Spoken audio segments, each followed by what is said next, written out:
After filming my last video, I got to thinking, Mike, you've given them the basics now, but should people put their money in a TFSA or an RRSP first? And I'll be honest with you, I wasted years guessing on this one. I'd put a bit here, a bit there, not really understanding what I was doing, just hoping it would work out. And when you don't understand how these accounts actually work, you can leave a lot of money on the table. So today, we're going to fix that. Simple, clear, no guesswork. Hey everyone, welcome back to True North Income. I'm Mike, coming to you from southern Manitoba, and around here, we like to keep things simple and practical. On this channel, we talk about real Canadian strategies to build passive income, take control of your money, and eventually create the kind of freedom where work becomes optional and travel becomes possible. Today, we're breaking down the TFSA and RRSP in plain English for 2026, so you can actually make the right choice for your situation.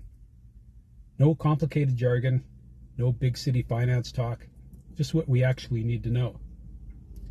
Quick disclaimer before we jump in. This is for education and entertainment only, not financial advice. Please consult a licensed advisor or tax professional for your specific situation.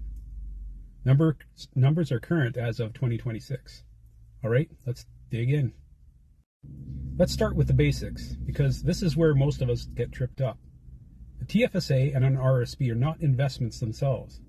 They're just containers that hold your investments like a toolbox.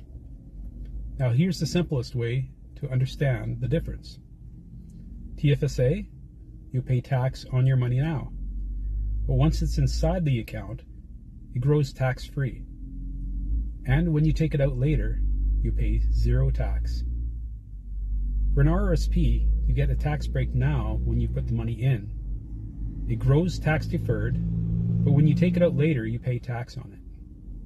So, in plain English, TFSA, pay tax now, never again. RRSP, get a break now, pay later. Why does this matter? Because you're deciding on when you want to pay tax, now or in the future. For example, let's say you got an extra $500 a month after groceries, gas, and those winter heating bills. Where you put that $500 could make a big difference over time. Simple action step. Don't overthink it. Just remember that one line. TFSA equals tax-free later. RRSP, tax break now. All right, now let's talk about how much we can actually put into these accounts. For 2026 in your TFSA, the annual limit is $7,000, plus any unused room from past years. If you've never contributed before and you're eligible since the beginning, you could have up to around $109,000 of room. That's a lot of tax-free space. In your RRSP, you can contribute 18% of your previous year's income, up to a maximum of $33,810. And just like the TFSA, unused room carries forward. Why does this matter? Because if you accidentally over-contribute, there can be penalties. And also, knowing your room helps you actually use these accounts properly. For example, if you're working in manufacturing, farming, or just a steady job, your RRSP will grow as your income grows. Simple action step, log into your CRA My Account and check your exact TFSA and RRSP room. Don't guess, just check it. It takes 5 minutes. Now let's put these side by side in a way that actually makes sense. Taxes. TFSA, no tax on withdrawals. RRSP, taxed when you withdraw. Withdrawals. TFSA, take money out anytime, no penalty. RRSP, withdrawals are taxed and you don't get that room back. Flexibility. TFSA, very flexible, great for emergencies and short-term goals. RRSP, better for long-term retirement savings. Best use. TFSA, saving for anything, emergency fund, travel, investing. RRSP, lowering taxes now and saving for retirement. Why does this matter? Because choosing the wrong one for the wrong goal can cost you flexibility or taxes. For example, if you put your emergency fund into an RRSP and your truck breaks down in February, you're pulling money out and paying tax on it. That's not ideal. Simple action step. Match the account to the goal. Short-term or flexible? TFSA. Long-term retirement? RRSP. All right, this is the big question. Which one should we start with? Here's the simple rule that works for most people. If you're in a lower or moderate income range, start with TFSA.